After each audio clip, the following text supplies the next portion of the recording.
সাবেক পররাষ্ট্রমন্ত্রী হাসান মাহমুদ তার স্ত্রী, মেয়ে সহ তাদের ৬টি কোম্পানির নামে থাকা মোট ৮১টি ব্যাংক হিসাব অবরুদ্ধ করার আদেশ দিয়েছে আদালত।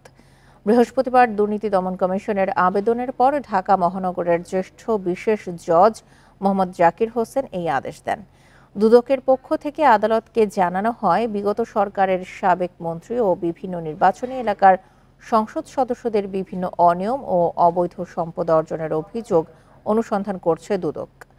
হাসান মাহমুদ ও তার পরিবারের স্বার্থ সংশ্লিষ্ট ৬টি কোম্পানিতে ৭৫৩ কোটি ৩০ লাখ টাকার সন্দেহজনক লেনদেন হয়েছে।